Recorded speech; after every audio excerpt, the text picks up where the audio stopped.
Hey, welcome back to the garage, guys. In this video I'm going to be changing out my digital dash for another digital dash. I have a Wireware digital dash that is like a tablet that connects to the internet and stuff like that, connects to the hondata, but I'm going to be switching up my ECU to a Link ECU, and I'm going to be putting in a PowerTune digital dash, which is actually like a complete digital dash. Like a dash itself compared to this one is a tablet just installed into the factory cluster with the wideband put next to it, but this takes a while to start up. It has to open up an app. Sometimes there's glitches in between that and the hondata. Like I have my cruise button here used to do data logging, and as soon as you touch that and start data logging, it kills the connection to the dash because it's Bluetooth, as to where this will be connected via CAN. You can connect that this PowerTune to a hondata. This actually you can connect to about I want to say like 30 different ECUs, stock ECUs, aftermarket, pretty much anything. But they sell a panel that you can buy to put it in there, but it's almost $300, and I'm not spending that. So I think what I'm going to do is take this out of here and trace the outside of it. This dash is a little bit bigger fitting in here, so I might need to trim it or just set it back, because the screen portion itself is pretty much the same size as this. So if the black is blocked off a little on the top, I'm okay with that. But yeah, I'm going to also be putting like some indicators, turn signals, and stuff like that when those come from the Jungle website tomorrow. But I'm gonna remove this all and then cut out a piece of some CAD and see how it goes.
All right. Well, I got it in there. It's fit up pretty nice here.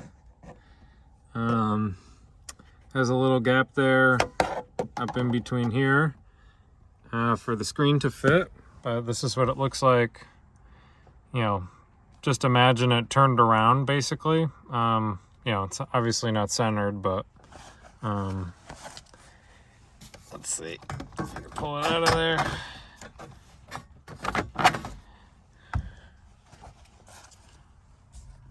And so what I'm gonna do now is I'm gonna make some CAD and put it into this spot. So it'll basically be like straight back and cover this portion up, and then I'll weld it from the other side so you can't see it. And then I'm gonna mock the dash up in there centered, and then I have this universal bracket that I had bought with it that I'm just going to use as a tracer and trace it out and cut a hole in there, and yeah, should be it. Okay, well, I ended up just cutting some pieces and fitting them. I'm not 100% sure if this width will fit, but yeah. But this is what I got. You know, this side bolts up to the factory location, and on this side I didn't have the factory bracket. So what I built this L, and then I'm just gonna put a couple self tappers right there into just it sits up against the air duct in there. But now I'm gonna sit it back in the car and just make sure I don't need to trim these down so the bezel around it can sit flush on it. Okay, well, I fitted this up and got it all fitting pretty good in the car, and I ended up welding this all the way in. And you can see the back here. I just need to oblong this hole a tiny bit. But got it fitted in the back. I had to add a little bit of weld over here because I cut too much off. But yeah. So now I think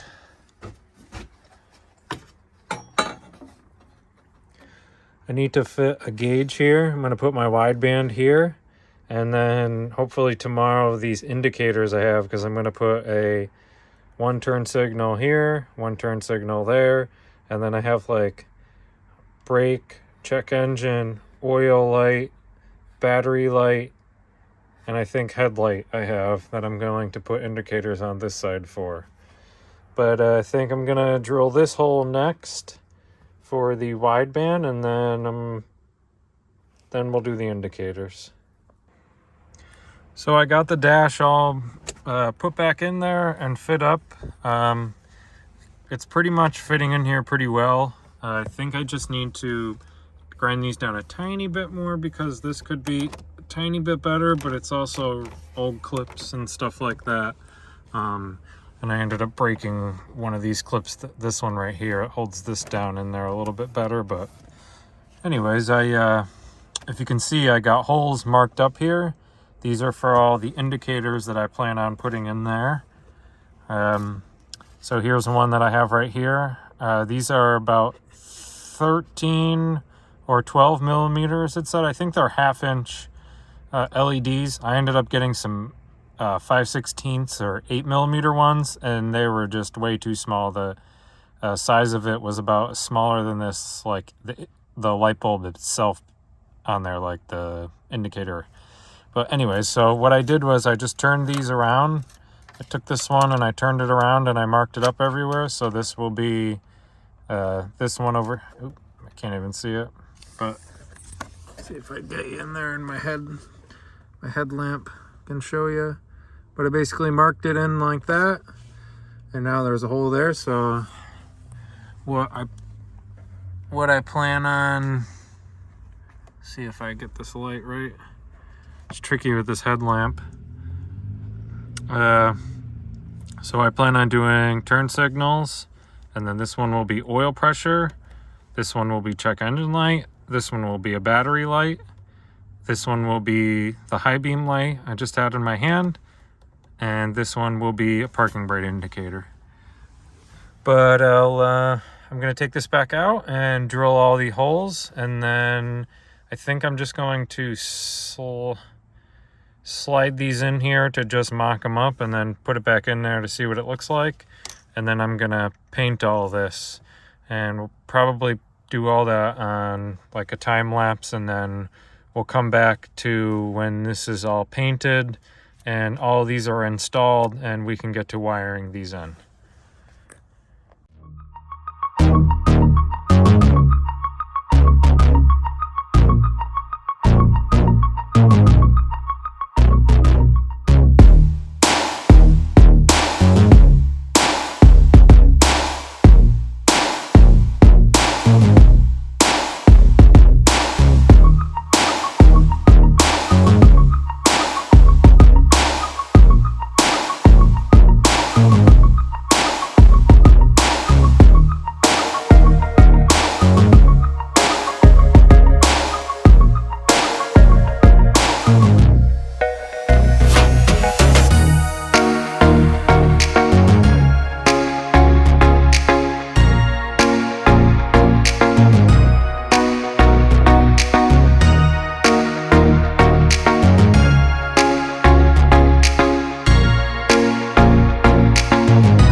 those last clips, I got this holes drilled out. I got this painted, and then I got it all wired up too. But I'll show you what it looks like with the indicators in there. See if I get some light on them. So I got all the emergency, sort of indicators, high beam, turn signal, and then wideband's mounted.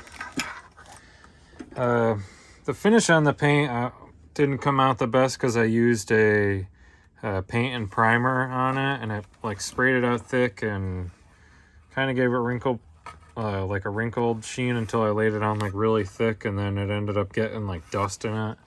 But I think it looks all right. I may end up powder coating it down the road, but for now it's good because you really only see like this portion of it. But here's the back. Got it wired up to a Deutsch connector, and then this is the power wire. Basically, it has a 12 to 5 volt converter, and then the wideband connectors, and that's a close-up of the back. And these just hold on with a nut. You just drill a hole and put them in with a nut. But now I'm gonna wire this portion of the connector. I made a wiring diagram here, and I'm gonna do the same thing for this side.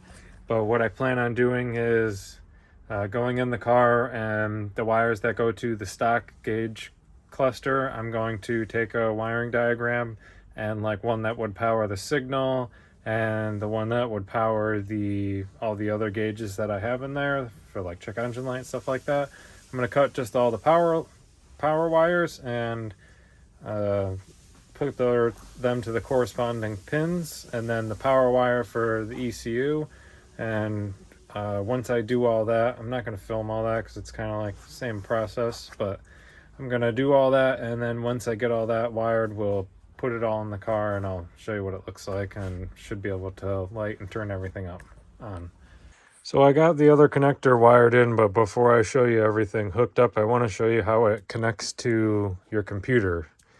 So this dash hooks to about 20 plus ECUs from factory to aftermarket.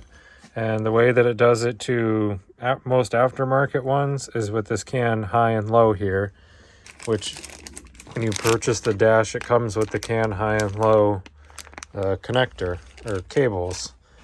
It also, you can hook GPS to it, and there's a couple other, you can't see it because I got this in the way, but there's like 4 more USB ports, I think, so you can hook to your computer maybe and change like the background or something. I can't remember, but there's a lot of capabilities with this dashboard for the price. It's about $500. I think on sale right now with the GPS it's about $500, and I think by itself it's $500. But the way you connect to the Link ECU is I have the ECU plug and play for a Honda Civic, the G4X or GX4, and you need this connector here with, oh, I don't know, I thought I had the part number, but that's right there, duh.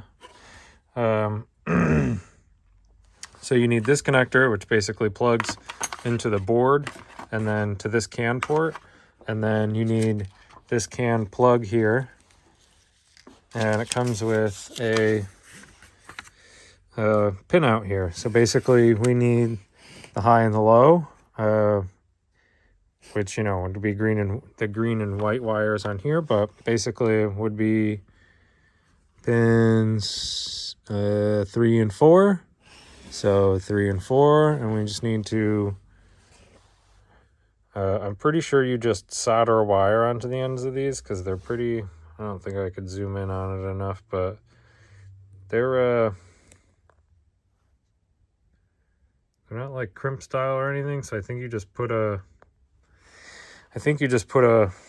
wire in there and solder it. So that's what I'm gonna do, and then once I have this connected, you basically take the other wires and route them in your car, and then you just slide them in here and then back them back out the screw, slide in the wire, and screw it back in, just like a speaker wire kind of. But I'm going to do this cable, solder these wires on this cable here, and then get it fed into the car, and then we'll show you everything hooked up, and I should be able to start the car because it kind of runs right now, and show you the dash and stuff.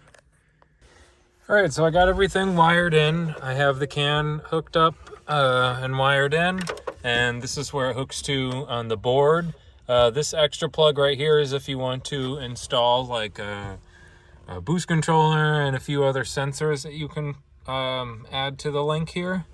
But I have the dash all installed.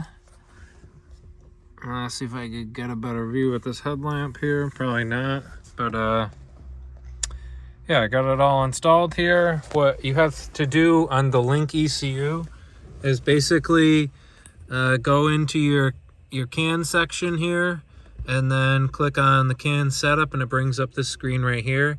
And then you go down to 3 and 4, which are the two that we were using for the can low and can high, and you click generic dash for both of them, and I put it at 100 hertz and then put this at 1000 because right over here it gave you an example, and I put in those numbers and it basically worked. And then let's see, I'll turn the dash on here and I'll show you what I had to do to get this going. But basically you can see that all the blinkers work now, high beam indicator works, the parking brake one works, and the oil pressure and the check engine light one work, and the battery one would be work, but I have a battery charger hooked up to it right now, so that's why the light isn't even on. The dash turns on with this little startup screen here.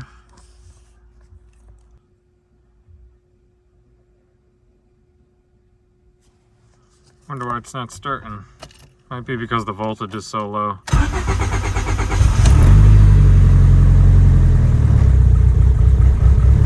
that's some weird little...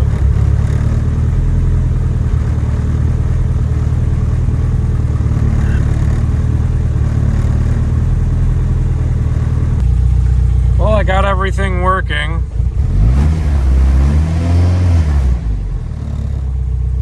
I ended up having to go into the can, and I had to change the hertz.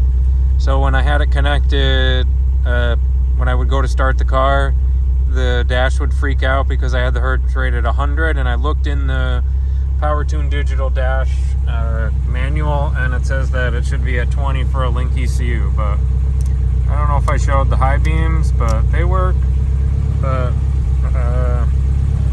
you can also, it's touchscreen, and you can swipe between screens, and you can also like hook it up to a computer, and you can collect like a bunch of different dashes, selections on there, and customize them that way. But yeah. So that pretty much wraps up this video here. So we basically made that custom mount for the dash and wired it into the Link ECU, and yeah, it's a complete install there. I don't really know what else to say here. Pretty much it. So if you like what you're seeing here, hit the like button, and if you want to see what's going to happen next, which probably will be Jack Spania Racing shifter install on my hatchback, all-wheel drive one, or I did just buy one for this car here, which is the B series style shifter. I'm gonna try and tune this car on the Link. I was gonna make a video on that, but I'm a little, it's learning, and it's just a hard process right now. I'm waiting for a map sensor to come in so I can fully tune it, because I couldn't get the hondata to work with the Link. I couldn't figure it out, so I just took the easy route and bought a 4-bar Link. But if you want to see one of those shifter videos, hit the subscribe button and keep an eye out, and have a great night.